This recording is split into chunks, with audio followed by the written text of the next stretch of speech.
আসসালামু আলাইকুম এভরিওয়ান, সবাই কেমন আছেন? আশা করি সবাই অনেক বেশি ভালো আছেন। আলহামদুলিল্লাহ, আমরাও ভালো আছি। নতুন দিনে নতুন আরেকটি রেসিপি নিয়ে চলে আসলাম। আশা করি আপনাদের সবার অনেক বেশি ভালো লাগবে। এই মাছকে আমরা সিলেটি ভাষায় আই মাছ বলে ডাকি। জানি না আপনারা কোন ভাষায় ডাকেন এই মাছকে। তো আমি কিছুটা ডাঁটা শাক আগ থেকেই বেছে ধুয়ে পরিষ্কার করে তারপর নিয়ে আসলাম। এই যে, আর তারপর হচ্ছে গিয়ে কাঁঠালের বীজ অফ ক্যামেরায় আমি ভালোভাবে ছাল ছেলে নিয়েছিলাম। কথা আর না বাড়িয়ে চলুন মূল রেসিপিতে চলে যাই। প্রথমেই আমি ৬-৭টি পেঁয়াজ নিয়েছি, নিয়ে ধুয়ে পরিষ্কার করে পাটায় বেটে নিয়েছিলাম। আর ৩ কোয়ার মতো নিয়েছিলাম রসুন। এখানেই প্রথমেই আমি ১ চা চামচের মতো মরিচের গুঁড়া নেব। আমার মনে হচ্ছিল আর একটু লাগবে, সেজন্য আমি আরও আধা চামচের মতো নিয়ে নিলাম। এখন নিয়ে নেব ছোটো চামচে ১ চামচের মতো হলুদের গুঁড়া কিন্তু অনেক কালার আসে তরকারিতে, তো বুঝে শুনে একটু দেবেন। বেশি দিলে কিন্তু আবার সমস্যা হয়ে যাবে, মানে খেতে পারবেন না, নষ্ট হয়ে যাবে তরকারি। আর কম দিলে আবার কালার আসে না।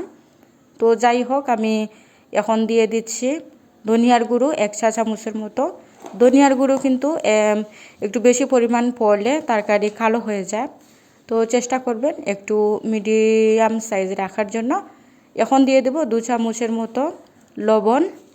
এখন ডলে ভালোভাবে এই মশলাগুলো মাখিয়ে নেব।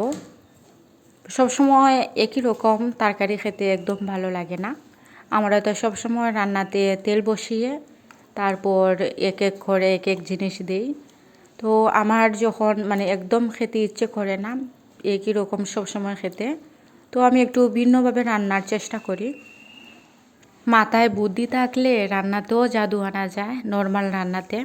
যাই হোক, এখন আমি বসিয়ে দিলাম একটি পাতিল, আর ওই পাতিলে দিয়ে দিয়েছি সয়াবিন তেল ১ কাপের মতো।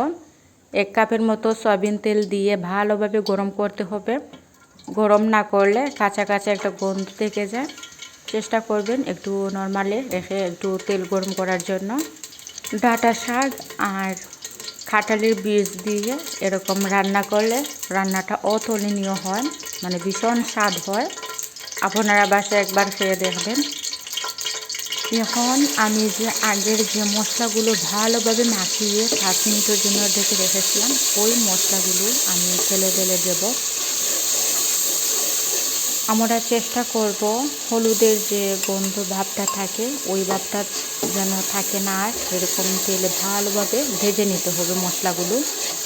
রান্নাটা শিখেছিলাম আমার মায়ের কাছ থেকে। আমার মা যখন চুলায় রান্না করতেন, যখন অন্যর হাতে খেতে খেতে একদম ভালো লাগতো না, তখন আমার মা কিন্তু ঢুকে যেতেন চুলায়, তো কিচেনে ঢুকে রান্না করতেন। তো আমি দেখতাম যে আমার মা এরকম রান্না করছেন। আমি জিজ্ঞেস করতাম যে এরকম মশলা কষানোর কি দরকার, এক একটা করে দিলেই তো হয়ে যায়। তো আমার মা বলতেন মশলাগুলো ভালোভাবে এরকম করলে যে একটা গন্ধ ভাব হলুদের থাকে ওই ভাবটা চলে যায়, আর ওই যে মরিচের একটা ঝাল ঝাল ভাব সেই ভাবটাও চলে যায় অনেকটা। তো যাই হোক, এরকম করে আমি দিয়ে দেব এখন কাঁঠালের বীজ। যেহেতু কাঁঠালের বীজ একটু লেট হয় সিদ্ধ হতে, সেহেতু আমি আগ থেকে কাঁঠালের বীজগুলো কষানোর সাথে সাথে দিয়ে দিলাম, মশলা কষানোর সাথে সাথেই দিয়ে দিলাম। এখন যতক্ষণ না পর্যন্ত অর্ধ সিদ্ধ না হচ্ছে কাঁঠালের বীজ, ততক্ষণ না পর্যন্ত আমি কিন্তু ঢেকে রাখবো। অল্প আছে, আর উপরের দিকে কিছুটা তেল আসতে হবে, আর যেন মশলাগুলো থল দিয়ে না ধরে, আবার ধরলে কিন্তু গন্ধ চলে আসবে তরকারিতে। তো চেষ্টা করবেন আপনারা যেন একদমও ধরে না তল দিয়ে, আর পানিগুলো যেন শেষ হয়ে যায়। তো যাই হোক, এখন আবার চলে আসব, দেখি কি অবস্থা আমার তরকারির। এই তো কষানো হয়ে গেল, আমার যে কাঁঠালের বীজ দিয়েছিলাম অর্ধ সিদ্ধ হয়ে গিয়েছে। এখন দিয়ে দেব ডাঁটা শাক দিয়ে বাকি যে 20% সিদ্ধ করব, সিদ্ধ করে তারপর কিন্তু মাছ ঢেলে দেব। এদিকে আমার মেয়ে প্রচণ্ড কান্নাকাটি করছে, কিছুই করা যায় না, কিছু করতে গেলে তো মেয়েটা দেখো কান্নাকাটি করছে, তো দৌড়ে আবার চলে যাই ছুটে। তো অর্ধেক পাগলের মতো রান্না করছিলাম, শুধু আপনাদের সাথে শেয়ার করার জন্য। এতক্ষণ পর্যন্ত যারা আমার এই রেসিপিটি দেখেছেন ধৈর্য ধরে, তারা প্লিজ একটি লাইক দিয়ে আমার ভিডিওটা দেখবেন। আর যাদের আমার সব সময় ভিডিও দেখেন, কোনো দিন কমেন্টও করেন নাই, তারা একটি কমেন্ট করে যাবেন। আপনাদের মতামত জানার জন্য আমি খুবই আগ্রহী।